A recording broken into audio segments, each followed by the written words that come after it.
I came home unannounced, and I heard my daughter-in-law tell my disabled son that his fat mother disgusts her. 1 week later, I silently sold the mansion, valued at $4 million, and we disappeared, leaving only a note. She went crazy when she learned the truth. The wrought iron gate opened with a familiar squeak while my Mercedes glided down the cobblestone driveway. The mansion in the Gold Coast district of Chicago, with its elegant columns and meticulously manicured gardens, rose before me like a monument to decades of tireless work. My name is Rose, and I am 65 years old. I built this 3-story house with a neoclassical facade and a pool dollar by dollar with the sweat of my brow. I was not born with privileges. My parents were humble workers in Detroit. My father was a bricklayer and my mother was a seamstress. When I was left a widow at 38 with my son Robert, who was barely 8, I swore that we would never lack anything. I founded my own gourmet import business when few women dared to become entrepreneurs. I spent sleepless nights. I negotiated with international distributors when my business English was barely understandable, and I rejected several marriage proposals because I did not have time for distractions, as I used to joke with my friends. It was all for Robert, to ensure him a brilliant future, to build a legacy. The meeting with the New Horizons Foundation had been canceled at the last minute. The president was sick, so I returned home 2 hours earlier than planned, thinking about taking a bath and perhaps reading that Danielle Steele book that had been on my nightstand for weeks. I left my purse on the console in the foyer and took off the high heels that were killing me. The cold marble under my bare feet reminded me how much it had cost to renovate the floors last year, right before Robert's accident. My son, now 35, had been a brilliant engineer specializing in renewable energy. His promotion to project director at a multinational company had arrived just 2 years before the fateful day when a truck lost control on Interstate 90 and rammed his car, leaving him a paraplegic. The doctor said it was a miracle he survived, but his spinal cord was damaged at the T10 level. The diagnosis was devastating. He would never walk again. While I was heading toward the kitchen to make myself some tea, I heard voices coming from the living room. It was Alice, my daughter-in-law, unmistakable, but with a tone I had never heard her use. Hard, disdainful, almost cruel. "I do not know how much longer I am going to stand this charade," she said. "Your fat mother disgusts me, and so do you, useless cripple. If it were not for the plan, I would have already disappeared from this madhouse." I stood paralyzed, with my heart beating so fast I feared they could hear it. Slowly I approached the ajar door of the living room and looked through the crack. Alice, 30 years old, was standing in front of Robert, who remained in his wheelchair with his head down. She was wearing a tailored Chanel suit with sky-high heels that clicked on the floor as she walked in circles around my son like a predator stalking its prey. "Do you know what it is like to go to bed every night knowing that next to me I have a man who cannot even satisfy me?" she continued with poison in her voice. "Do you know how pathetic it is to see how you look at me believing that this baby is yours?" I brought my hand to my mouth to stifle a gasp. A baby! Alice had announced her pregnancy 3 months ago, assuring us she had conceived right before Robert's accident. We all celebrated the news like a ray of hope in our darkness. Robert raised his head with eyes full of tears, but also with a dignity that broke my soul. "I know," Alice replied with a calm voice. "I have known for a long time." Alice stopped dead in her tracks, visibly surprised. "What exactly do you know?" she asked, suddenly cautious. "That the baby is not mine, that you and Rick have been deceiving me for months, that you are planning to keep everything." Rick, 28 years old. He was the personal assistant we hired to help Robert when Alice had to go back to work at Chanel. Tall, athletic, and with a perpetual smile. He had been personally recommended by Alice as extremely competent and discreet. Now I understood why. A sharp laugh escaped Alice's lips. "And why haven't you said anything? Why continue with this comedy?" Robert looked out the window before answering. "For my mother. She trusts you. She loves you like a daughter. It would break her heart to know the truth." I felt tears rolling down my cheeks. My son, my Robert, had been enduring this humiliation in silence to protect me. "Your mother is a naive old woman," Alice spat out. Do you think I do not know how she looks at me lately? She suspects something, but she is too cowardly to confront me. Before Robert could answer, the doorbell rang. Alice looked at her watch. It must be Rick. This conversation is not over. I quickly hid behind a column while Alice left the living room. When she passed by me, I could see she was wiping away tears of rage. I waited until I heard her footsteps moving away toward the entrance before entering the living room. Robert was still where she had left him, looking out the window with an expression that mixed pain and determination. I approached silently and put my hand on his shoulder. He jumped. "Mom!" His eyes opened with surprise and then with horror. "How long have you been there?" "What did you hear?" "Enough, son," I replied with a broken voice. "Enough." Alice had entered our lives like a whirlwind of elegance and ambition 5 years ago. Tall, with shiny black hair and eyes that changed color depending on the light. She worked as an event coordinator for Chanel. And her exquisite taste only competed with her ability to network with the Chicago elite. When Robert met her at a charity gala for renewable energy, he was completely captivated. I also fell for her charm. She was smart, cultured, and seemed to adore my son. She called me Mom Rose with a soft accent, a mix of Southern charm and city sophistication that always melted my heart. Their wedding 2 years later was the social event of the season.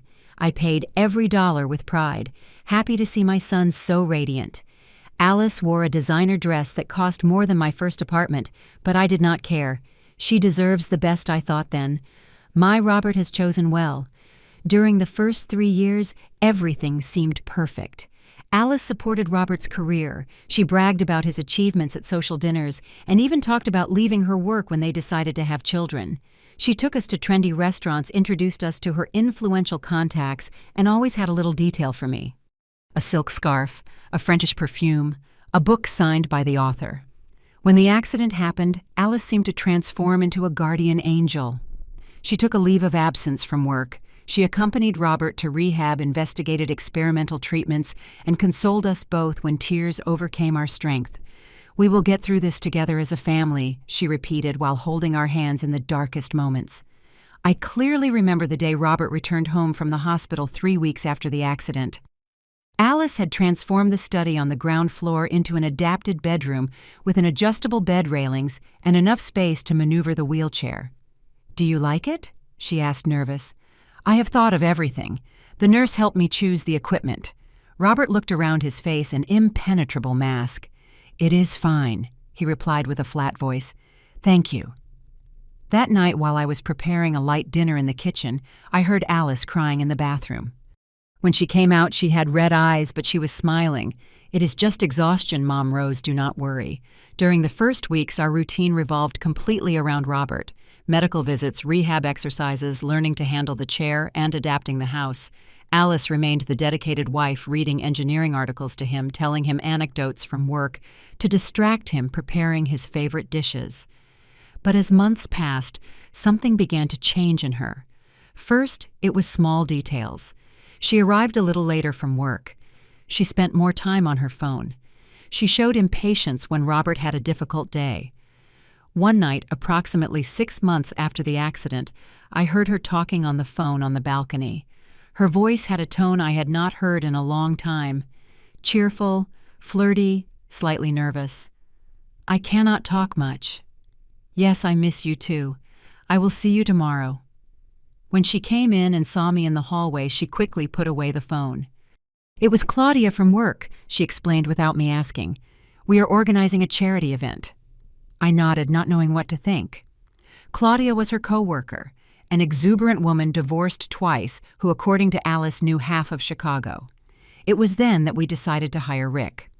Alice had returned to work full-time, and I was busy with my import company, although I worked mainly from home. We needed specialized help for Robert. Alice appeared one day with 3 resumes. "This is the best," she said, pointing to Rick's. "He has experience with spinal cord injury patients, he knows how to drive, and is available to stay overnight if necessary." When I met Rick, I understood why Alice had pre-selected him. He was attractive with impeccable manners and spoke with a serene security that was comforting. Robert and he connected immediately, talking about football and cars. "I like him," Robert said after the interview. It seems he knows what he's doing, and he does not look at me with pity. Rick turned out to be everything we expected and more. Not only did he help Robert with his basic needs, but he encouraged him to resume abandoned interests. He got him to read engineering magazines again. He installed software so he could design projects from the computer, and even convinced him to start doing arm-strengthening exercises. 9 months after the accident, Alice gave us news that lit up our lives like a ray of hope. "I am pregnant," she announced during dinner with tears in her eyes. "We are going to be parents." Robert froze with his fork halfway between the plate and his mouth. "How?" he began to ask, but interrupted himself. "Before the accident." "My love," Alice clarified quickly. "Remember, I stopped the pills in February. The doctor says I am almost 3 months along." My son's face transformed. Surprise gave way to a joy I had not seen since the accident. He approached Alice and hugged her tightly, burying his face in her flat belly. "A baby." "We are going to have the baby," he repeated through tears. I also cried, moved by the scene and by the hope I saw reborn in Robert's eyes. That night, when everyone had gone to bed, I went down to the kitchen for a glass of water and found Alice sitting in the dark looking out the window. "Can't you sleep, daughter?" I asked, turning on the dimmest light. She jumped slightly. "I was just thinking," she replied with a weak smile. "Everything is changing so fast." The next day I took the emerald earrings my late husband Edward gave me for our 10th anniversary out of the safe. I wrapped them in tissue paper, put them in a velvet box, and gave them to Alice. "I want you to have them," I told her, "so you can wear them the day my grandchild is born." Alice looked at them dazzled. "I cannot accept them. They are a family heirloom. Now you are my family, and I want my grandchild to have a mother who shines as much on the inside as on the outside." She hugged me tightly, and I noticed she was trembling slightly. "Thank you for treating me like a daughter," she whispered. "I do not know what I would do without you." That same day I sold an apartment I had downtown as an investment. With the money, I opened an account for my future grandchild and gave Alice $200,000. "To better adapt the house for the baby, and so you can reduce your working hours when he is born," I explained. Her eyes opened wide. "It is too much, Rose. I cannot. I insist.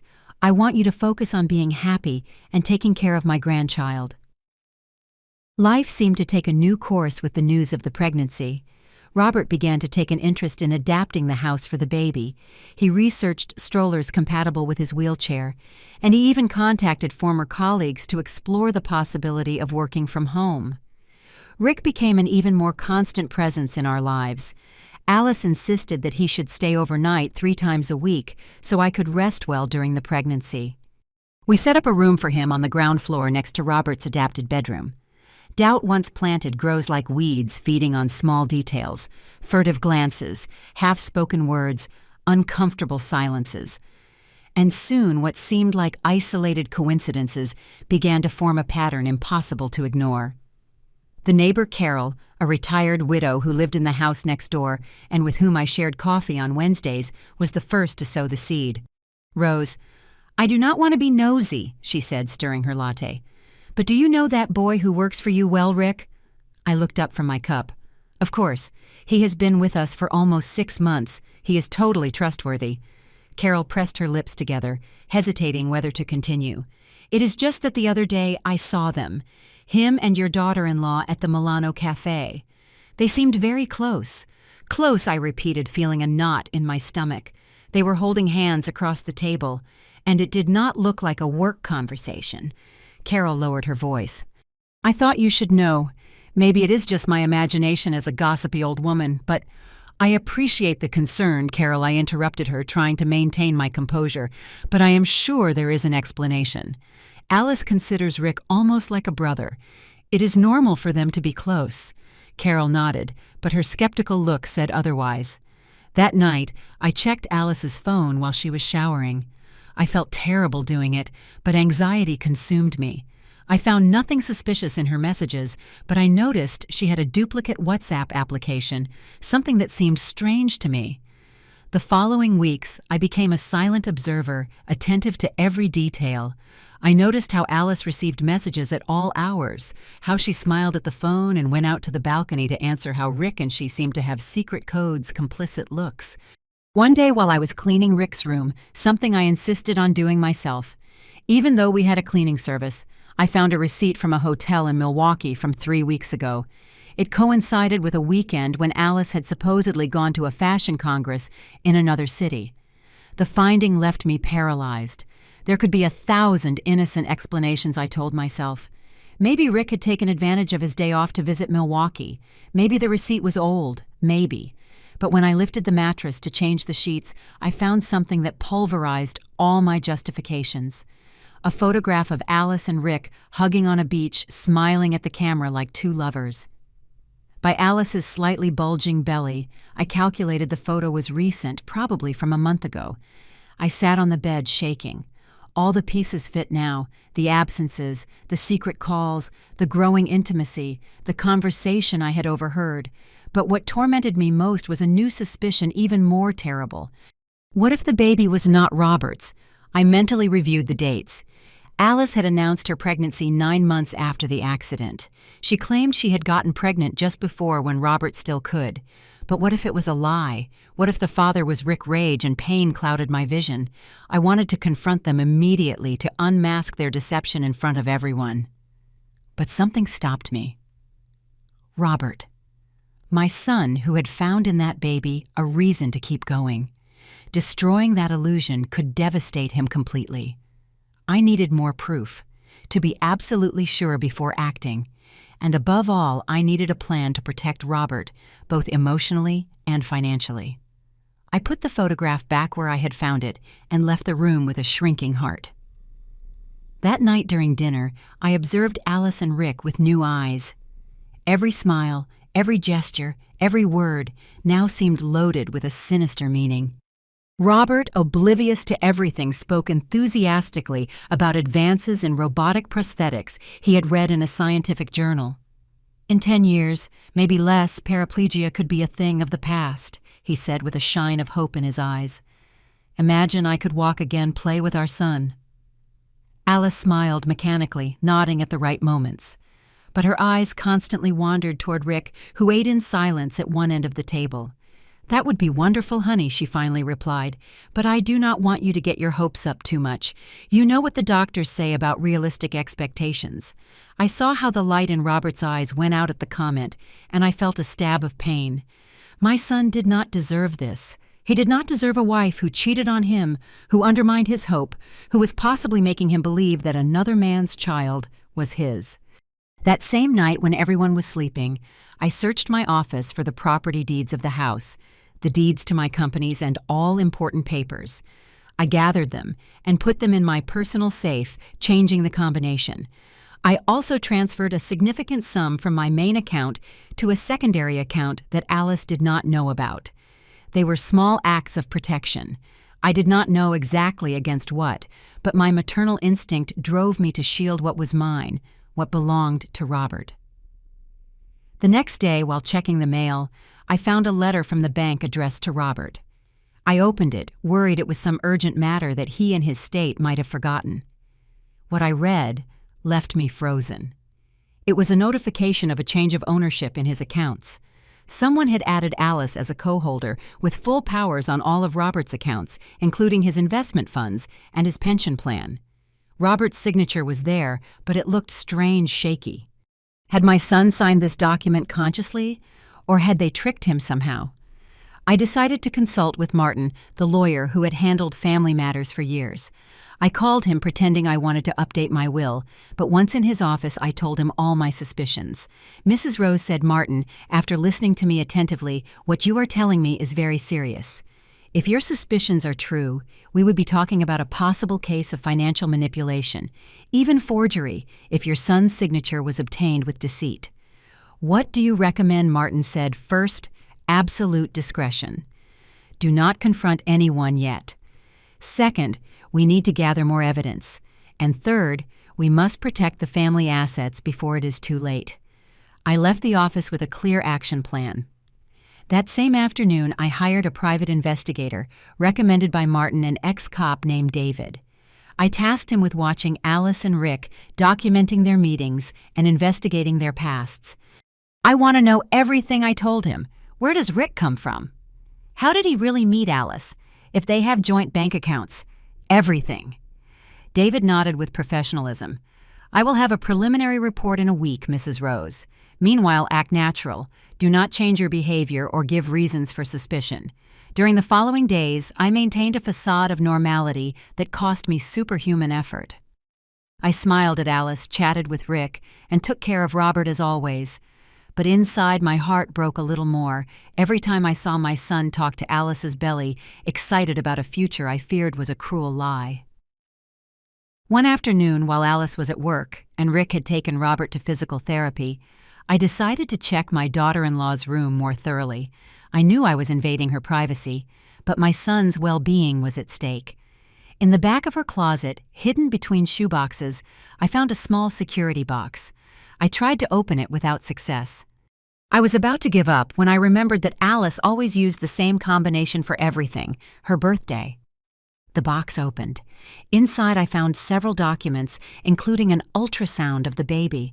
The date matched what Alice had told us, but something caught my attention in the corner of the document, barely visible. There was a medical note about the estimated conception date.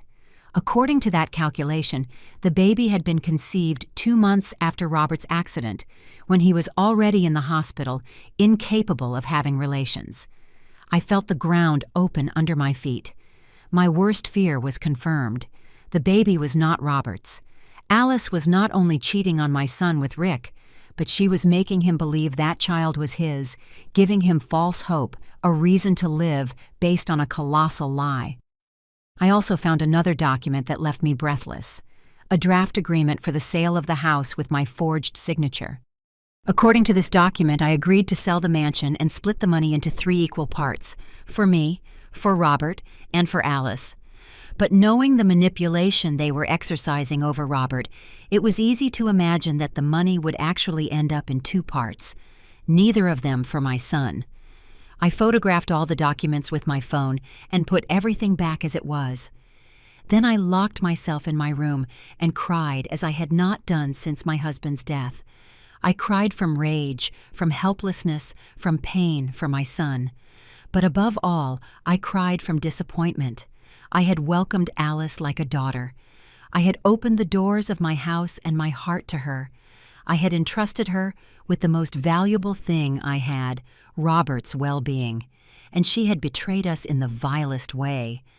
When I heard Alice pronounce those cruel words about me and my son, something changed inside me, as if an invisible barrier had broken, releasing a force I did not know I possessed. I was no longer the indulgent mother who only swallowed pain in silence. I was a woman ready to fight tooth and nail to protect her son. After that revealing moment in the living room, when Robert and I recognized each other in our shared pain, we decided to act. We could not continue living under the same roof with people who despised us and planned to rob us. "Mom, we have to go," Robert told me that night when everyone was sleeping and we could talk in private. "I do not want to spend one more day near them." "I know, son, but we need a plan," I replied, squeezing his hand. "We cannot just leave without securing our future."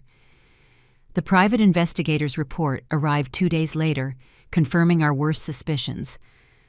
According to David, Alice and Rick had known each other for more than 3 years, long before he was hired to take care of Robert.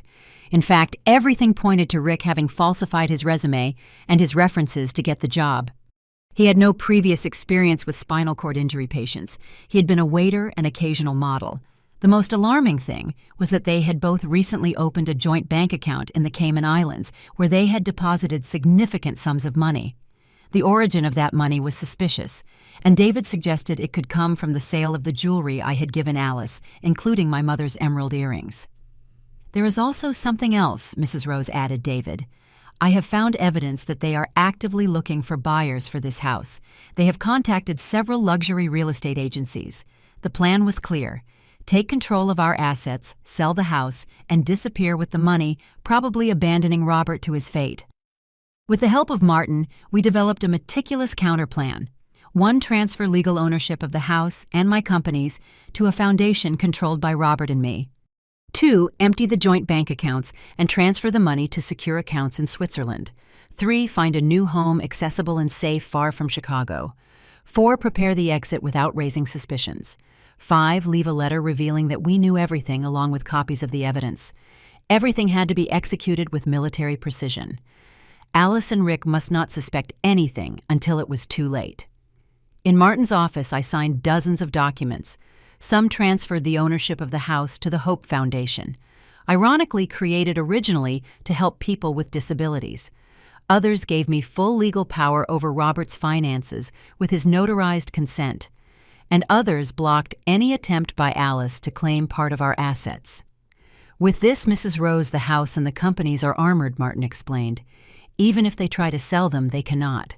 The forged documents you found have no legal validity against these. My next stop was the bank where I had my main accounts.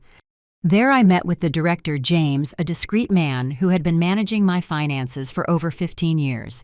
I need to transfer these funds to my account in Switzerland, I explained, handing him a note with the amounts and data, and I want to close these joint accounts. James raised his eyebrows, surprised. It is a considerable amount, Mrs. Rose. Are you sure? Completely. It is a strategic investment. He asked no more questions. That was one of the advantages of being a premier client with considerable wealth. Absolute discretion. Meanwhile, Isabel, a trusted real estate agent, found a perfect property in Santa Barbara. Ground floor completely adapted for wheelchairs near the ocean and with private security. The house was empty, and we could move in a week. Everything fit. Santa Barbara was far enough from Chicago to start over, but not so far that Robert could not maintain contact with his medical specialists if necessary. To avoid raising suspicions, Robert began to speak openly about looking for a house in Santa Barbara on medical recommendation. Dr. Evans thinks the sea air would benefit me, he explained to Rick during breakfast. We are thinking of spending a season there, right, Mom? Yes, maybe a couple of months, I replied, playing along. I have asked Isabel to look for something suitable. I saw how Rick contained his concern. A move, even a temporary one, was not in his plans. And Alice? He asked with feigned innocence. Will she be able to take so much time off work? She will stay in Chicago, Robert replied naturally. Her career is important and she can visit us on weekends. Rick nodded, visibly relieved, and sent a discreet message on his phone, undoubtedly informing Alice of the change of plans. That night, Alice announced she had to travel to New York for work for 3 days. It is an important fashion show, she explained while serving salad.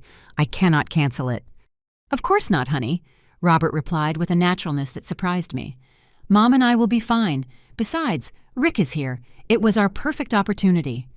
As soon as Alice left for New York the next day, we accelerated our preparations. I silently packed our luggage. Only the essentials. Clothes, medicines, some family memories, important documents. Everything else could be replaced. The morning we were to receive the keys to the house in Santa Barbara, I made a last visit to Alice and Rick's room.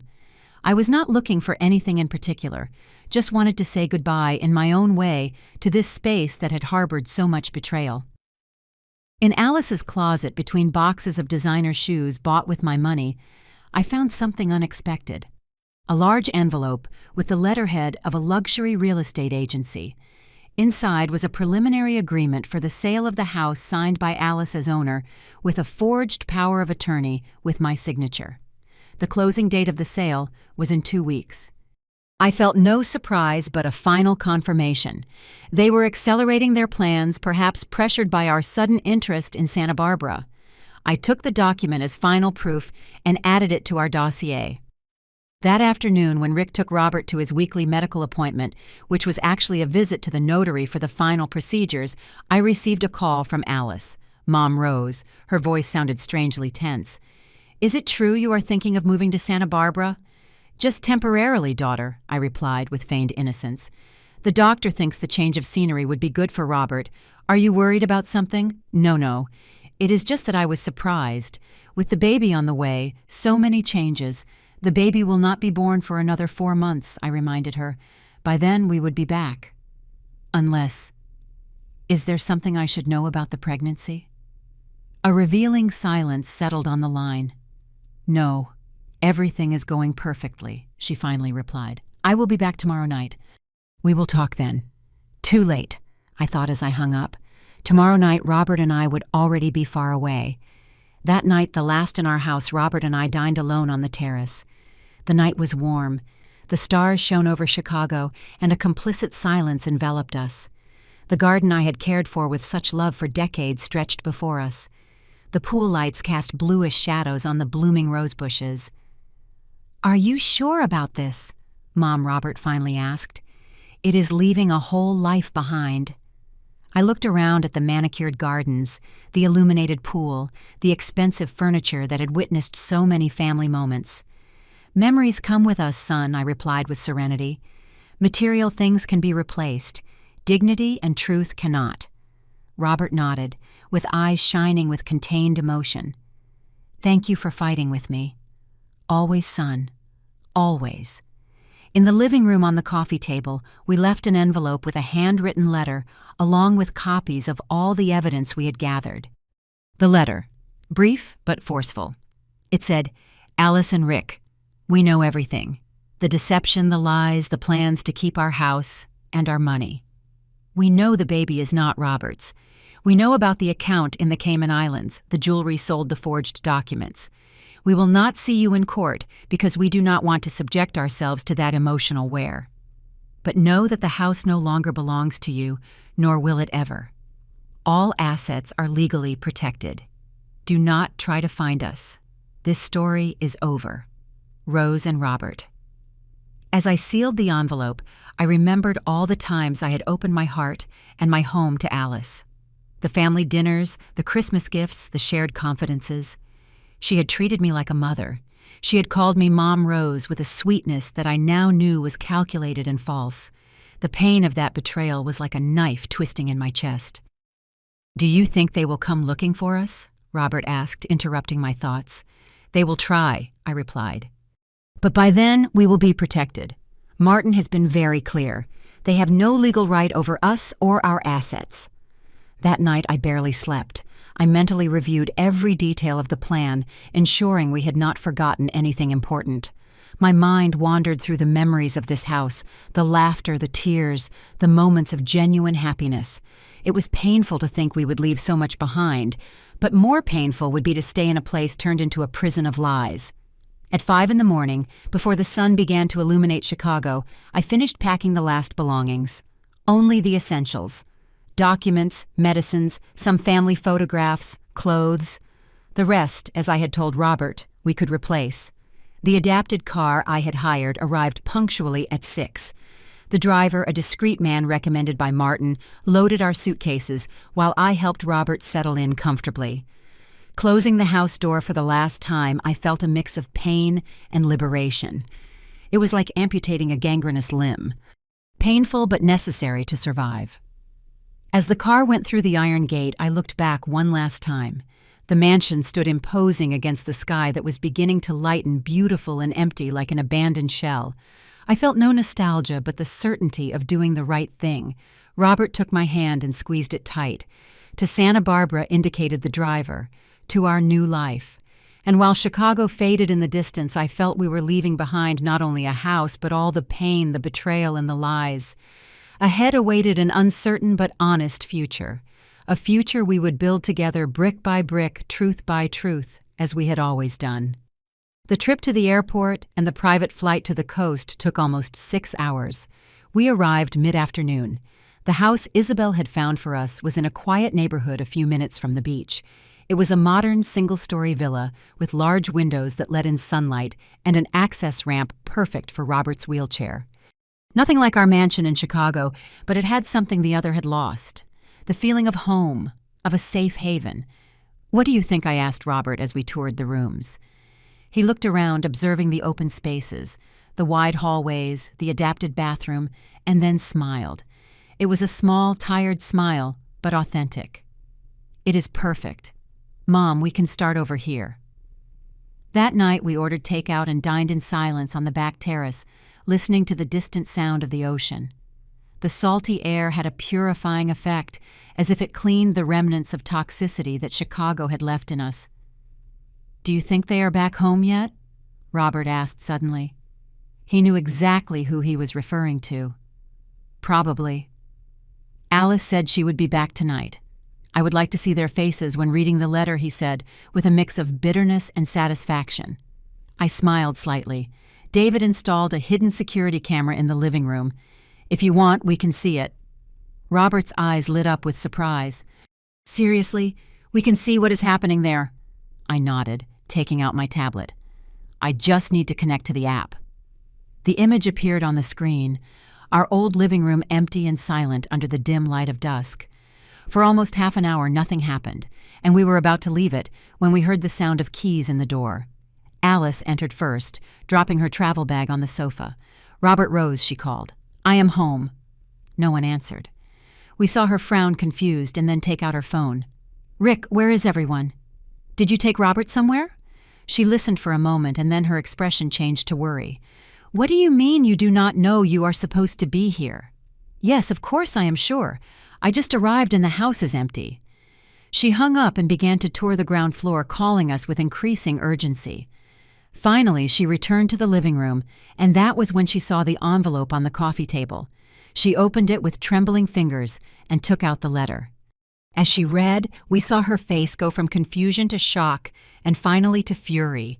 She crumpled the paper in her fist and screamed, a primal sound of rage that made me shudder even through the screen. Immediately, she dialed again. "Rick, they are gone. They know everything. They left a damn letter." "Yes, everything about the baby, about the accounts. Everything. I do not care how. Come here right now." During the next hour, we watched how Alice and Rick, who arrived shortly after, frantically searched the house, looking for anything of value we might have left. Rick even tried to force my safe, without success. "It is useless," Alice finally shouted, collapsing on the sofa. "They took everything, the documents, the jewelry." "Calm down," said Rick, sitting next to her. "We still have the house. We can sell it and—" "You have not read the letter," she snapped. "They have legally protected the house. We cannot sell it." Rick turned pale. "But we have a buyer waiting. We promised them." "I know." Alice brought her hands to her face. "My God, what are we going to do now?" I turned off the tablet. I had seen enough. Satisfied, I asked Robert. He nodded slowly. I did not think I would feel this way, but yes, it is as if I could finally breathe. That night, for the first time in months, we both slept without nightmares. The next morning, while we were having breakfast on the terrace with the California sun caressing our faces, I received a call from Martin, our lawyer. "Mrs. Rose, I have important news." His voice sounded tense. "The police just arrested Rick." I was left breathless. "Why? What happened?" It turns out our investigator was not the only one who discovered his dark past. The police had been after him for months for a similar scam in New York. Apparently, he is a serial con artist who specializes in vulnerable women and their families. "And Alice," I asked, feeling a knot in my stomach. "Here comes the most surprising thing according to the police. Alice could be another victim. They have evidence that Rick manipulated her from the beginning, making her believe the plan was beneficial for both, when in reality he planned to disappear with all the money, leaving her as the sole culprit." The news left me stunned. Alice a victim, after everything she had said, how she had treated Robert. But I heard her with my own ears, Martin. The horrible things she said to my son. I am not saying she is innocent, Mrs. Rose, only that the story could be more complicated than we thought. The police want to talk to you, but I have explained that you need time. Do you agree to wait a few days? When I hung up, Robert was looking at me expectantly. "What is it?" "You have gone pale." I told him everything Martin had told me. His reaction surprised me. "I always knew there was something strange about Rick," he said thoughtfully. "He was too perfect, too attentive. But Alice, I do not know, Mom." Sometimes I caught her looking at me with something resembling guilt, as if she wanted to tell me something but could not. "Are you suggesting we should give her the benefit of the doubt?" I asked, incredulous. "After everything she has done, Robert shook his head. No, I cannot forgive her regardless of whether Rick manipulated her or not. She lied about the baby. She made me believe it was mine. That is unforgivable. I nodded, relieved that my son was not thinking about impossible reconciliations. The police want to talk to us, but we do not have to do it now. Martin has bought us time. Good, said Robert, because before facing the past, I want to start building our future here. And so we began our new life in Santa Barbara, day by day, step by step. We established routines, getting to know the neighborhood, adapting to a quieter pace of life, but also more authentic. We found an excellent physical therapist for Robert, a few minutes from home. Dr. Anthony, a middle-aged man with skilled hands and a kind smile, quickly became an important ally. Your son has a lot of potential to regain independence, he told me after the first session. He is strong and, most importantly, he has will. Many patients give up. He does not. Robert began to take an interest in resuming his profession, although in a different way. He contacted former colleagues, explained his situation, and soon got some consulting projects he could do from home. It is not the same as directing teams on the ground, he confessed one afternoon. But I am still an engineer. My brain works perfectly. I, for my part, was in no hurry to return to the business world. My gourmet imports were still running under the direction of my trusted manager, and the accounts in Switzerland provided us with more than enough to live comfortably for the first time in decades. I allowed myself to simply live. Walk on the beach at dawn, read books on the terrace, cook elaborate dishes that I had never had time to prepare. It was during one of those morning walks that I met Helen, a retired pediatrician who walked her dog every morning, a honey-colored Labrador named Luke. After crossing paths several days in a row, we began to walk together. My husband died 5 years ago, Helen told me during one of those walks. Cancer. Since then, Luke and I keep each other company. I am sorry, I said sincerely. I was left a widow very young with a small child. It is hard, but you learn to move on. Exactly, smiled Helen. And Santa Barbara is a good place to heal. The ocean has that effect. Little by little, Helen became my first friend in the city. She introduced me to her group of friends, ex-professionals like her, who met weekly to play cards, attend concerts, or simply share a good meal. Normal people without pretensions who did not judge and knew how to listen. 1 month after our arrival, while we were having dinner in a small restaurant near the harbor, I told Helen the real reason for our move. I do not know why I felt capable of opening up to her, perhaps because her wise and compassionate look invited confidence. What a terrible story, she said when I finished speaking. It must have been devastating for both of you. It was, I admitted. There are days when I still wake up thinking it was all a nightmare, that Alice is still the loving daughter-in-law I thought she was. Helen took my hand across the table. Betrayal always hurts more when it comes from someone to whom we have opened our heart. But you survived, Rose. And most importantly, you helped your son survive too. Her words, simple but profound, moved me. She was right. We had survived, and that in itself was a triumph. 3 months after our arrival in Santa Barbara, life had acquired a pleasant rhythm. Robert worked from home 4 hours a day. I had resumed some responsibilities in my company, although always remotely, and we both had built small routines that filled our days with purpose. Every afternoon, if the weather allowed, we went out to the terrace to drink coffee and contemplate the ocean. Those quiet moments had become our tradition, a space to share the small triumphs and challenges of the day. Mom said, Robert, one of those afternoons, I think we should talk to the police. It has been 3 months. We cannot keep postponing the inevitable. I sighed, knowing he was right. Martin had informed us regularly about the case. Rick was still detained, accused of multiple scams, and Alice had been interrogated several times, although she was not under arrest. I know. I will call Martin tomorrow to arrange it, but Destiny had other plans. That same night, while we were watching a movie in the living room, the doorbell rang. It was almost 9, an unusual hour for visits. Are you expecting someone? Asked Robert. I shook my head, feeling an inexplicable apprehension. I got up and looked through the peephole. There, illuminated by the dim light of the porch, was Alice. My heart skipped a beat. She looked different. Thinner, with her hair in a simple ponytail, without makeup, dressed in jeans and a gray sweatshirt. Nothing like the elegant and sophisticated woman I knew. Who is it? Asked Robert from the living room. I could not answer. My throat had closed shut. The doorbell rang again, insistent. Finally, I found my voice. "It is Alice." Robert froze for an instant, then his face hardened. "Do not open it. Robert, I know you are there." Alice's voice came muffled through the door. "Please, I just need 5 minutes. Then I will leave, I promise." I looked at my son undecided. Part of me wanted to ignore her to pretend she did not exist. But another part, the one that still remembered the woman I had loved like a daughter, felt curious. 5 minutes, said Robert finally. Not one more. I opened the door, keeping my body as a barrier between Alice and the interior of the house. "What do you want?" I asked coldly. She lowered her gaze, visibly nervous. "Just to talk. Please, Rose. 5 minutes. Is that all I ask?" After a moment of doubt, I stepped aside to let her in. I led her to the living room where Robert was waiting in his wheelchair, his face a mask of self-control. "Hello, Robert," said Alice in a low voice. He did not answer, limiting himself to looking at her with a mix of pain and contained rage. "You have 5 minutes," I reminded her. "Sitting next to my son, the clock is ticking." Alice nodded, took a deep breath, and began to speak. "First, I want you to know that I am not here to ask for forgiveness. What I did, what we did, is unforgivable. I do not deserve your forgiveness, and I am not looking for it."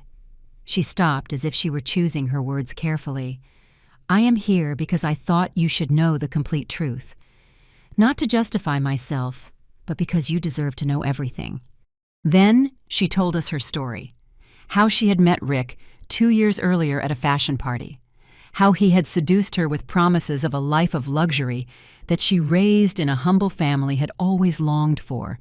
How even after her marriage to Robert, she had kept that relationship secret, convincing herself it was just a fling, something passing. "I loved you, Robert," she said with a broken voice. "In my twisted way, I really loved you. But Rick, he knew exactly what buttons to push. He knew I wanted more than I had. Always more." She told us how, after Robert's accident, Rick had seen the perfect opportunity. He had convinced her that Robert could no longer give her the life she deserved, that together they could take the family fortune and start over in some tropical paradise. The baby was not planned. She continued unconsciously touching her already visibly bulging belly. When I discovered I was pregnant, Rick saw the perfect opportunity. "Making you believe it was yours would give us more time and less suspicion." Robert, who had remained silent, spoke at last. "Why? Why that cruelty? Do you know what I felt when I believed I would have a son, that life was giving me something good after losing everything?" Alice closed her eyes as if she could not bear the pain in Robert's voice. "I have no excuse. I let myself be dragged by ambition, by the idea of an easy life.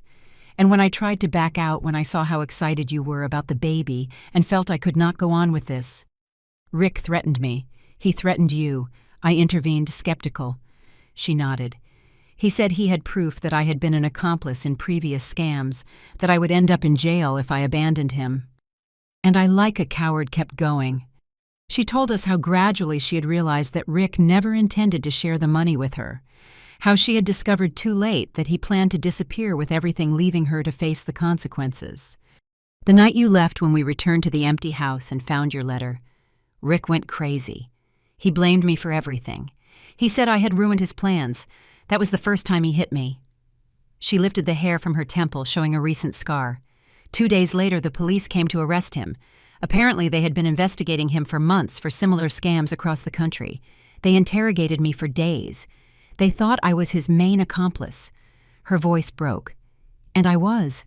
In a way, not at the beginning, perhaps, but in the end, I knew exactly what we were doing. I chose to move forward. I chose to hurt the 2 people who had given me the most in life. The 5 minutes had long passed, but none of us seemed to remember. Alice's story, although it did not justify her actions, shed new light on what had happened. "What is going to happen now?" Robert asked. "Finally, with the police." "With the trial, Rick faces years in prison," she replied. "I have reached an agreement with the prosecutor. Full cooperation in exchange for a suspended sentence. Basically, probation and community service." She stood up slowly as if every movement cost her immense effort. "I have not come to ask you to forgive me nor to return to your lives. I just wanted you to know the whole truth and tell you face to face that I am sorry. I am deeply sorry." She headed for the door, but before leaving, she turned one last time. "Robert, there is something else you should know about the baby." He tensed his jaw, preparing for more pain. "What about it?" "It is a girl," said Alice with a small, sad smile, "and I have decided to give her up for adoption. To a good family who will love her without the shadows of my past. I think it is best for her." And with those words she left our lives as abruptly as she had entered them 5 years ago. We stood in silence for what seemed like an eternity. Finally, Robert spoke, his voice a hoarse whisper. "Do you believe her?" I reflected before answering. Did I believe in Alice's repentance? In her version of events, I do not know, I replied honestly. Part of me wants to believe her, wants to think that the woman we loved for years was not completely false. But another part remembers too well what she told you that day in the living room, the cruel things about you, about me. Robert nodded, understanding my dilemma because he felt it himself. "I suppose we will never know the whole truth," he said finally. "And maybe it does not matter anymore. We are here. We are safe. We are rebuilding our lives. The past should stay in the past." That night, while trying to fall asleep, I could not stop thinking about Alice, the ambitious and brilliant young woman I had met, the apparently devoted wife she had been, the calculating scammer she had become, and finally the defeated and regretful woman who had visited us. Which of those Alices was the real one? Perhaps all of them. Maybe people are not good or bad, but a complex mix of lights and shadows, of right and wrong decisions, of moments of strength and moments of weakness. The only thing I knew for certain was that regardless of her reasons or her regret, Alice had caused irreparable damage. And although I could try to understand her, I could not. I must not allow her to return to our lives. With that firm resolution in my mind, I finally fell asleep. Winter arrived in Santa Barbara with cold winds and storms that lashed the coast. From our terrace, now covered and heated, thanks to the renovations we had made, Robert and I contemplated the rough sea while drinking hot chocolate. 2 months had passed since Alice's surprise visit. We had not heard from her again, although Martin informed us that the trial against Rick had begun, and that she was fulfilling her part of the agreement with the prosecutor. Little by little, the episode became a distant memory, a painful story, but one that no longer defined our present. One particularly cold morning, while returning from buying bread, I stopped in front of a small park near our house. Despite the inclement weather, there was a girl playing on the swings, pushed by an older woman I assumed was her grandmother. The scene brought back memories of when Robert was little, and we spent afternoons in the park after school. A stab of nostalgia went through me. My son would never have that experience of fatherhood he had desired so much. "Lucy, be careful," shouted the woman as the girl swung too high. "You are going to fall." But the little girl just laughed, ecstatic with the feeling of flying. Her crystal-clear laughter resonated in the cold air like bells. I continued on my way, but that image of simple happiness stayed with me all day. A week later, while shopping at the supermarket, I heard a muffled sob in the cereal aisle. Turning the corner, I saw the same girl from the park sitting on the floor, with tears rolling down her cheeks. There was no sign of her grandmother anywhere. "Are you okay, little one?" I asked. Crouching to her height, she shook her head, wiping her tears with the cuff of her red coat. "I cannot find my grandma," she replied with a trembling voice. "She was here, and then she was not." "Do not worry, we will find her," I assured her, offering my hand. "My name is Rose. You are Lucy, right?" Her eyes opened with surprise. "How do you know I saw you in the park the other day with your grandmother? You have a very pretty laugh." That seemed to calm her. She took my hand, and together we headed to the supermarket entrance, where we informed the security staff. Barely 10 minutes later, an older woman came running, visibly distressed. "Lucy, my God, I almost had a heart attack," she exclaimed, hugging the girl tightly. "How many times have I told you not to wander away from me?" "I am sorry," Grandma murmured Lucy. "I wanted to see the chocolate cereals." The woman looked at me then, noticing my presence for the first time. "Thank you for taking care of her," she said with sincere gratitude. "I am Margaret Evans." "Rose Hernandez," I replied, shaking her hand. "It was nothing. Actually, Lucy is a charming girl." "And mischievous," added Margaret with a tired smile. "She has too much energy for my old bones." Lucy, already recovered from her scare, tugged at her grandmother's sleeve. "Grandma, she saw me in the park. She says I have a pretty laugh." Margaret looked at me with renewed interest. "Do you live near the park?" I nodded. "On State Street, a few minutes' walk. Us too. What a coincidence, I do not know exactly how it happened. But that casual conversation in the supermarket turned into an invitation for coffee, which turned into regular visits, which eventually led Margaret and Lucy to become an important part of our lives. We discovered that Margaret was a widow like me, and that she was raising Lucy alone since her daughter, a young journalist, had died in a car accident 3 years ago. Lucy was then only 4 years old. "It was devastating," Margaret told us one afternoon, while Lucy drew quietly in a corner of the living room. "Sarah was my only daughter. Losing her was like having my heart ripped out. But I had to keep going for Lucy." Robert and she connected immediately. Both knew the pain of losing mobility, independence, he because of his paraplegia, she because of the arthritis that deformed her hands and made her movements difficult. Lucy, for her part, showed no discomfort or excessive curiosity about Robert's wheelchair. For her, it was simply the way he moved, as natural as her grandmother using a cane. One day, while Margaret rested on the terrace, Lucy approached Robert with one of her drawings. "I drew a boat," she announced, proud. "So you can sail the sea." Robert examined the drawing with exaggerated seriousness. "It is an excellent boat," he ruled, "but it is missing something." "What?" asked Lucy, worried. "A flag. Every good boat needs a flag." They spent the next hour designing the perfect flag for the paper boat. I watched them from the kitchen. With a mix of joy and nostalgia, Robert would have been a wonderful father. As the weeks passed, our house filled with Lucy's drawings. Boats, houses, trees, and figures that only made sense in her 7-year-old imagination decorated the refrigerator, the hallway walls, even Robert's makeshift office. One afternoon, while Lucy and Robert played chess, or rather Robert tried to teach her the basic moves Margaret made, an unexpected confession. "Lucy is sick," she said in a low voice, so the girl could not hear her. "She has leukemia." The news hit me like a punch in the stomach, but she seems so full of life, so healthy. Margaret nodded with teary eyes. "She is in remission now." "The last treatment worked, thank God, but the doctors say the risk of relapse is high. I am so sorry," I said, taking her hand. "Is there anything we can do?" "You are already doing it," she replied with a sad smile. "Since we met you, Lucy is another girl, more cheerful, more interested in the world, especially with Robert. She adores him." I looked toward the living room where my son and Lucy laughed while a chess piece rolled on the floor. It was true. Robert was also another person since they had entered our lives. More animated, more present, more himself. That night, after Margaret and Lucy left, Robert made a proposal that would change our lives forever. "Mom, I have been thinking. What would you think if we created a foundation for children like Lucy with serious illnesses? We could offer treatments, support for families, even scholarships for medical research." I looked at him surprised. It was the first time in years I saw him so enthusiastic about a project. "It is a wonderful idea, son, but it would be a huge commitment."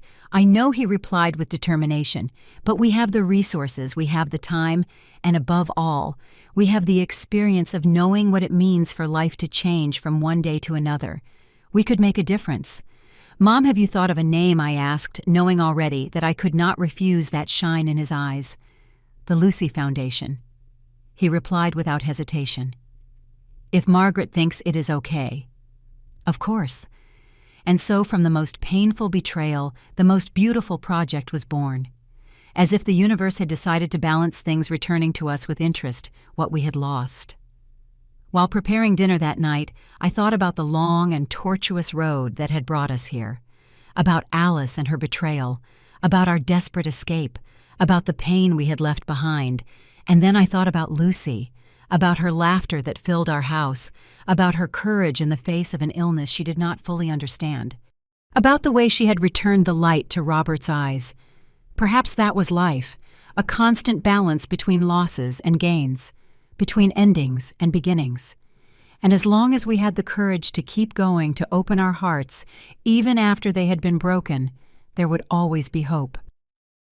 That night, for the first time since we left Chicago, I felt truly at home. Spring arrived in Santa Barbara with an explosion of colors, the city gardens filled with flowers, the cafe terraces populated again, and the ocean acquired that deep blue tone that reminded me so much of the Mediterranean. 6 months had passed since our arrival in this coastal city we now called home, and almost 2 since Robert had proposed the creation of the Lucy Foundation. What began as an idea born from the heart had become a solid project that consumed much of our time and energy, but filled us with a purpose we had lost in Chicago. "We have 5 more families on the waiting list," Robert informed me one morning while reviewing applications on his computer. "All children with leukemia like Lucy, all in need of financial support for experimental treatments." I sat across from him in his office, now converted into the nerve center of the foundation. The walls previously bare were covered with Lucy's drawings and photographs of the children we were already helping. "And do we have enough funds?" I asked, although I knew the answer. I had transferred a considerable sum from our accounts in Switzerland to start the foundation, and several local companies had responded positively to our donation requests. "For now, yes," Robert replied, "but we need to establish more stable funding sources. I have been thinking about organizing a charity event, something big that attracts businessmen from all over the country. It is an excellent idea." I nodded. "We could make it coincide with the film festival. When the city is full of visitors with money to spend on noble causes." Robert smiled, his eyes shining with an intensity that reminded me of the man he was before the accident. This project had returned the spark, the determination, the sense of purpose that Alice's betrayal had snatched away. That afternoon, Margaret and Lucy came to visit us as they did almost daily. The little girl had finished her last chemotherapy cycle 3 weeks ago, and the results were promising. Her energy had returned, along with some strands of hair that were beginning to cover her previously bald head. "Look what I drew for the foundation," exclaimed Lucy, showing Robert a colorful drawing where childish figures holding hands surrounded what seemed to be a giant sun. "It is beautiful," said Robert, examining it with genuine admiration. "I think this should be our official logo." "What do you think, Mom?" "Absolutely," I agreed. Nothing could better represent the spirit of the foundation. Margaret watched me from the kitchen where we were preparing tea and cookies. Her eyes, always insightful despite her age, noticed something in my expression. "You are worried," she said, not as a question, but as a statement. "What is wrong, Rose?" I sighed. I could not hide anything from this woman who had become my closest confidant. "Martin, our lawyer, called this morning. The trial against Rick has ended. They have sentenced him to 10 years in prison for multiple scams." "And isn't that good news?" asked Margaret, confused. "That man deserves to be behind bars after what he did to you." "It is," I admitted. "But he also said that Alice has completed her suspended sentence and community service. She is free to rebuild her life, and you fear she will try to contact you again." I nodded slowly. "I do not know what to think, Margaret. Part of me wants to believe in her repentance, that she was really manipulated by Rick.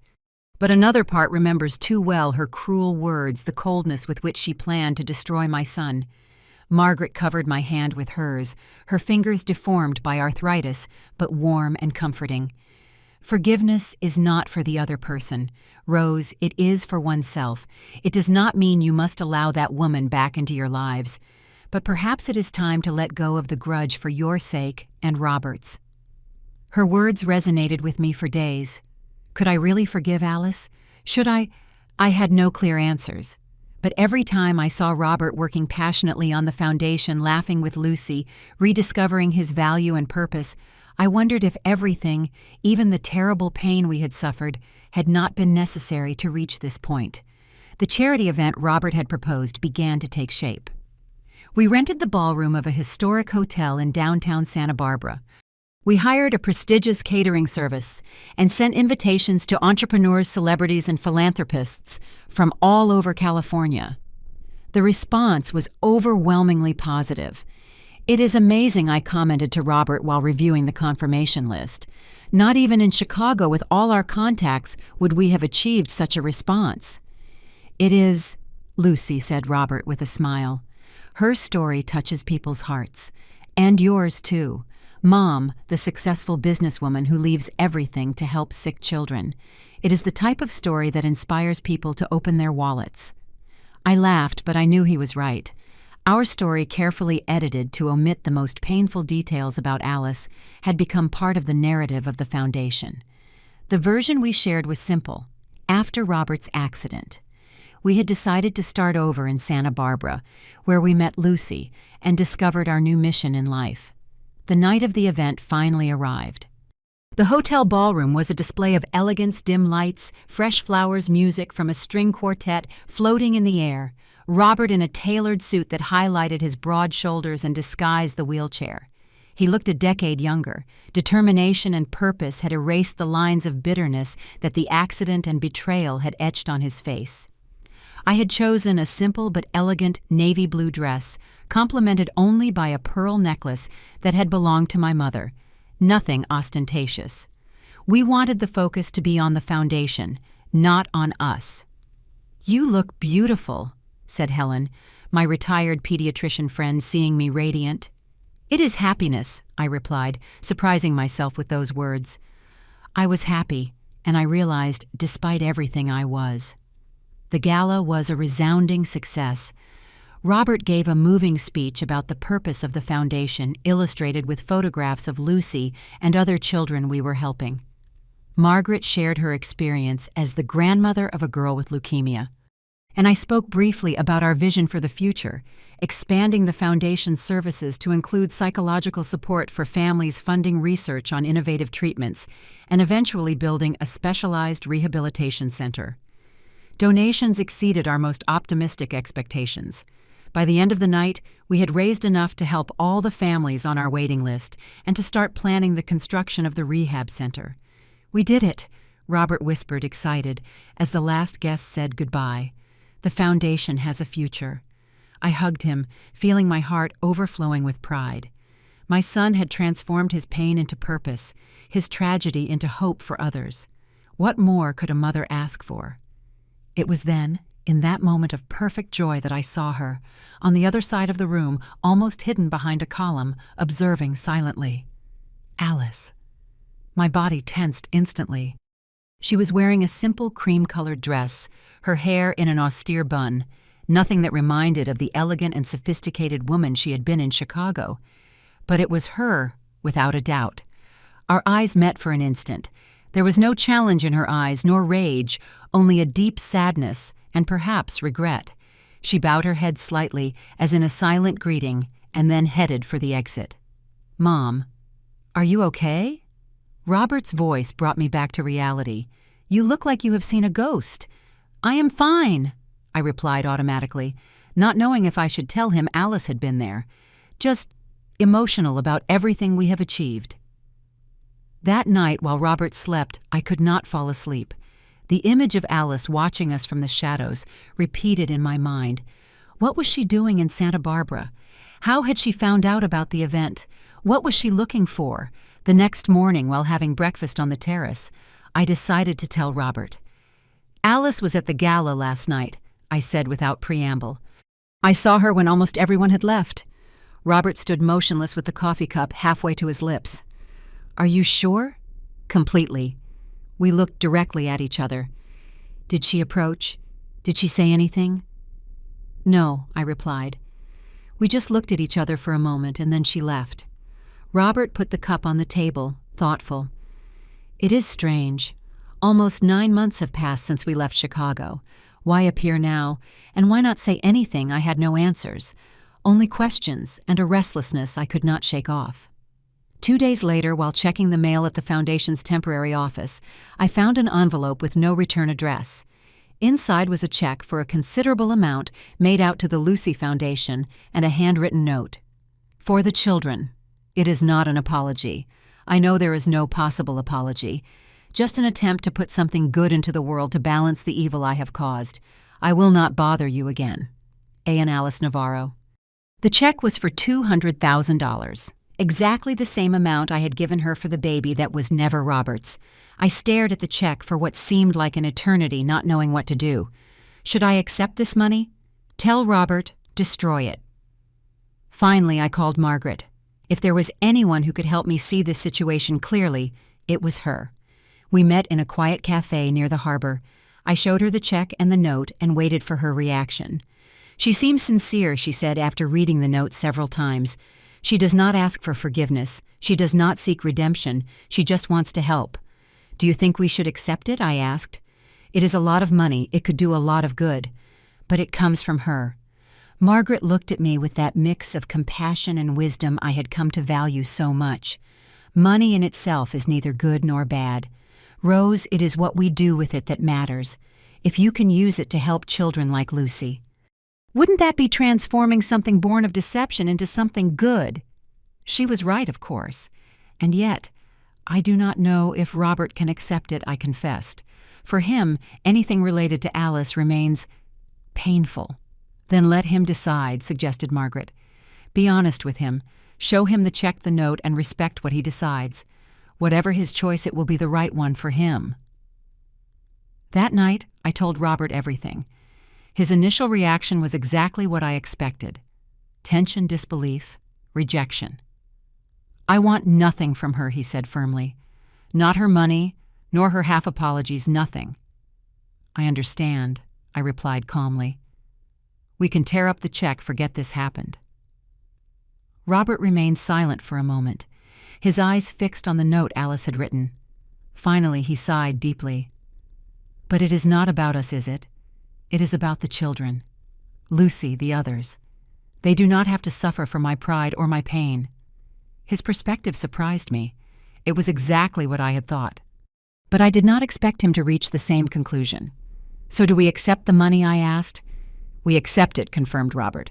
But on one condition, that she understands this changes nothing between us, that it is not an open door to return to our lives. I will make it clear, I promised. The next day I sent a brief email to the address on the check, assuming it belonged to Alice. The money will be used for the foundation. Thank you for your contribution. This does not change our personal situation. We wish you the best in your new life, but our paths must remain separate. The reply came a few hours later, equally brief. Understood and respected. I will not contact you again. Take care. And just like that, a painful chapter of our lives was closed. Not with explicit forgiveness, not with a dramatic reconciliation, but with a tacit agreement to move on, each on their own path, trying to do the right thing with the cards life had dealt us. 1 year after our arrival in Santa Barbara, the Lucy Foundation had become a respected and recognized organization throughout the region.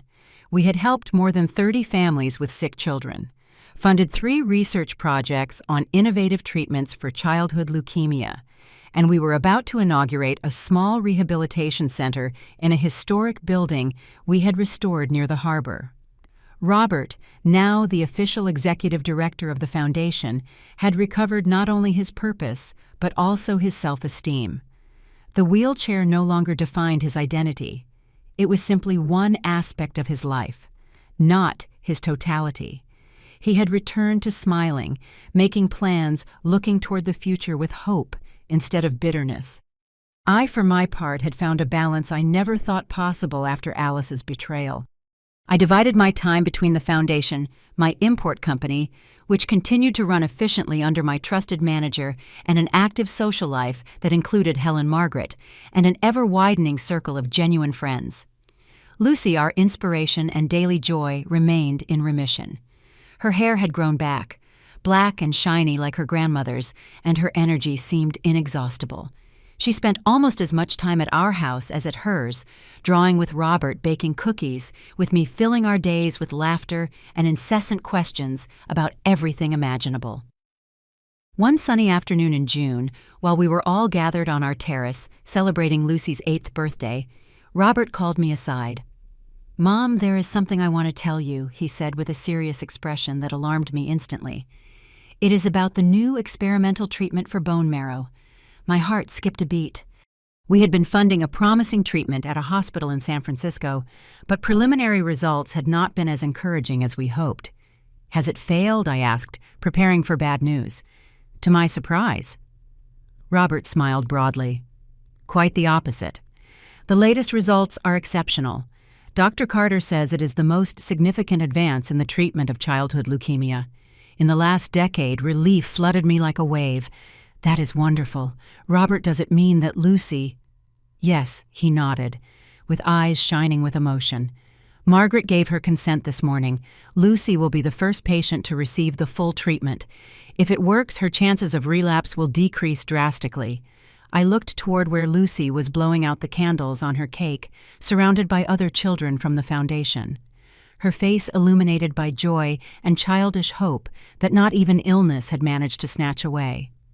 "It is a miracle," I murmured, unable to hold back tears. "No," corrected Robert gently. "It is science, hard work, and a little faith, and it is possible thanks to you, Mom. Without your support, without your resources, without your courage to leave Chicago and start over, none of this would exist." I hugged him tightly, overwhelmed by emotion. It was true that I had invested a considerable part of my fortune in the foundation, that I had worked tirelessly alongside Robert to make this dream come true. But what he did not seem to understand is that I had received much more than I had given. I had recovered my son. Not the bitter and defeated man Alice and Rick had left in Chicago, but the authentic, brilliant, compassionate, determined Robert, the man he had always been destined to be, and in the process, I had rediscovered myself. I was no longer just the successful businesswoman, the protective mother, the widow who had sacrificed her personal life for her son. I was a complete woman, with friends, purpose, joy. That night, after everyone had left and the house was silent, I went out to the terrace to contemplate the ocean. The full moon cast a silver path over the calm waters of the bay, and the city lights shone like fallen stars along the coast. I thought about the long road that had brought us here, about that terrible day when I heard Alice say those cruel words to my son, about the despair I felt discovering her plans, about the pain of abandoning the house I had built with so much effort. Would I have changed anything if I could go back? The answer surprised me with its clarity. No. I would not change anything, because that pain, that betrayal, that moment of absolute darkness had led us here to Lucy, to the foundation, to this fuller and more authentic version of ourselves. Margaret was right. Forgiveness was not for Alice, it was for me. And in that moment, under the starry sky of Santa Barbara, I felt I could finally forgive, not forget, not excuse, but release the grudge I had carried for so long. The next morning, while having breakfast with Robert, I received a call from Martin, our lawyer. "Mrs. Rose, I have important news." His voice sounded strangely formal. "It is about Alice Navarro." My body tensed instantly. "What is wrong with her?" "She has passed away." "Mrs. Rose, yesterday in a traffic accident in New York." The coffee cup almost fell from my hands. Despite everything that had happened, the news hit me with unexpected force. Are you sure?" I asked with a trembling voice. "Completely. They called me from the prosecutor's office because I appear as her contact lawyer for issues related to Rick's case. Apparently she was in a taxi that was hit by a truck. Instant death, according to the preliminary report." "I understand," I said, trying to process the information. "Thank you for notifying me." "Martin." When I hung up, Robert was looking at me with concern. "What happened?" "You are pale." I told him the news with as much delicacy as possible. His reaction was complex: surprise, confusion, and finally a sadness that surprised me. "It is strange," he said after a long silence. "After everything she did to us, I should feel I do not know indifference relief. But I only feel sadness. She was so young with a whole life ahead." "I feel the same," I admitted. "I think despite everything, a part of me still remembers the woman we met at the beginning, the one we thought she was." We remained silent for a moment, each lost in our own thoughts. "Should we go to the funeral?" asked Robert finally. The question took me by surprise. It had not occurred to me. I do not know. Son, do you want to go? He reflected for a moment before answering. Yes, not for her really, but for us to close this chapter definitely. And so 3 days later, we found ourselves in a small cemetery on the outskirts of New York, observing from a certain distance, while a handful of people gathered around a simple coffin.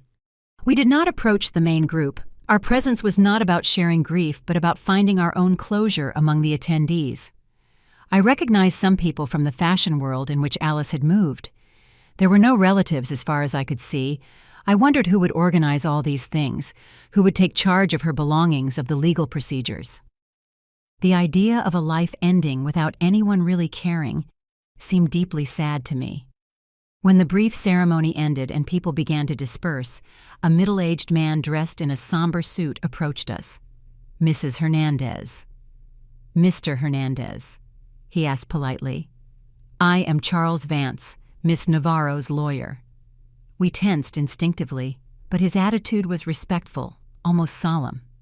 Alice left specific instructions for me to give you this in case of her death, he said, extending an envelope. I took it with trembling hands, not knowing what to expect. Thank you, I murmured. She knew this could happen, added the lawyer, almost like an explanation. Not because of the accident, of course, but she had been in treatment for terminal cancer for months. The doctors had given her less than a year. The revelation left me breathless. Alice had been dying all this time since before her visit to Santa Barbara. We did not know, said Robert. As surprised as I was, I am very sorry. Charles nodded with a slight, sad smile. She did not want you to know. She said she had already caused you enough pain. After the lawyer left, Robert and I stayed a moment by the freshly covered grave. I felt no need to say anything, to make any dramatic gesture, just to be there, recognizing that this person, for better or worse, had been a significant part of our lives. Back in the car, I opened the envelope. Inside was a handwritten letter and another smaller envelope. Rose and Robert, if you are reading this, it means I am no longer here. I do not know if you came to the funeral out of curiosity to close a chapter, or simply because Charles found you to give you this letter. It does not matter. I'm grateful to have this last opportunity to communicate with you. First, I want you to know that the cancer diagnosis came shortly after you left Chicago. A cruel irony, perhaps, or a kind of poetic justice. While I planned to steal your life, mine was already counted. I did not use this information when I went to see you because I did not want your pity.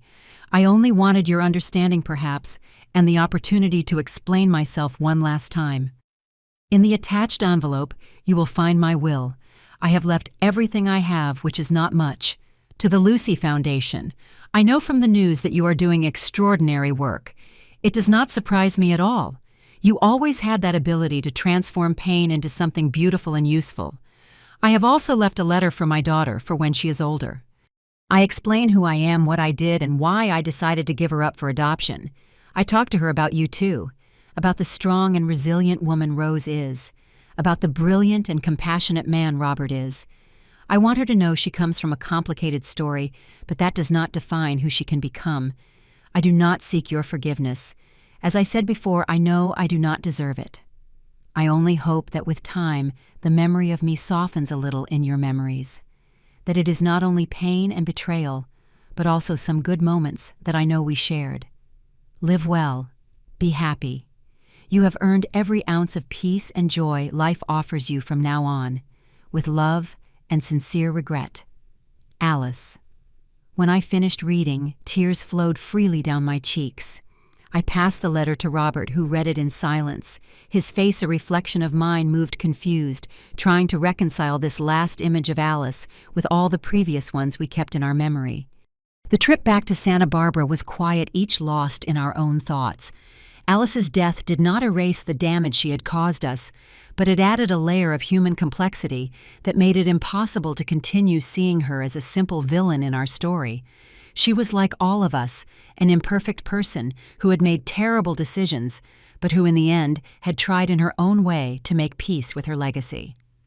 2 years after our arrival in Santa Barbara, the Lucy Rehabilitation Center officially opened its doors.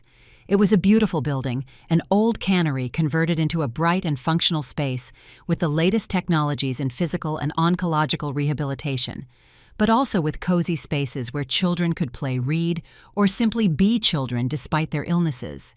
The day of the inauguration, the whole city seemed to be present. The mayor cut the ribbon. There were speeches, applause, even tears of emotion. But for me, the most significant moment was when Lucy, now a healthy 9-year-old girl, completely recovered thanks to the experimental treatment we had funded, approached the microphone. "This place is special," she said with surprising confidence for her age, not only because it will help many children like me get better, but because it was born from love. Uncle Robert and Grandma Rose could have stayed sad after bad things happened to them, but they decided to do something good. And that is the most important thing I have learned. We can always choose to do something good, no matter what happened to us before. Her childish wisdom, so simple and so profound, perfectly summarized the journey we had made from that terrible day in Chicago when I heard Alice pronounce those cruel words about me and my son to this moment of triumph and hope. We had traveled a road of pain loss, but also of discovery and renewal. After the official ceremony, while the guests enjoyed a cocktail in the center's garden, Robert and I slipped away to the upper terrace. From there we could see the entire coast, the sea extending toward the horizon, the hills silhouetted against the sunset sky. "Do you know what day it is today?" asked Robert. Contemplating the view, I was surprised by the question. Of course I knew it was the inauguration day, a day we had been planning for months. "It is the center's opening day," I replied. Confused. Robert smiled, shaking his head. "Yes, but it is also the anniversary. Today makes exactly 2 years since you heard Alice in the living room in Chicago, the day our lives changed forever." I was left breathless. I had not made the connection. The date had blurred in my memory, converted simply into that day. "It is true," I murmured. I had not realized. "I did," said Robert, taking my hand. "I remembered it this morning when I was getting dressed, and I thought, how perfect. What a perfect way to transform a date that could have been just a reminder of betrayal and pain into a celebration of life and hope." His words moved me deeply. He was right. Of course, without that terrible moment, without that desperate decision to leave everything and start over, we would never have arrived here. We would never have met Margaret and Lucy. We would never have created the foundation. We would never have helped so many children and families. When I came home unannounced that day, I said, squeezing his hand, I could not imagine that would lead us here. "Life is like that," Mom replied Robert with a wisdom that reminded me of Margaret. "We never know where our steps will lead us, especially those we take in moments of crisis. But the important thing is to keep walking, to keep choosing love over fear, hope over resentment." Down in the garden, I could see Lucy running among the guests, her black hair shining under the sun, her laughter reaching us like music. Margaret watched her with pride, chatting animatedly with Helen and other friends who had come to be an important part of our lives. And in that moment, looking at my son, at our new chosen family, at the community we had built, I felt a deep peace. Not a peace based on the absence of problems or challenges, but on the certainty that whatever happened, we had the strength to face it together.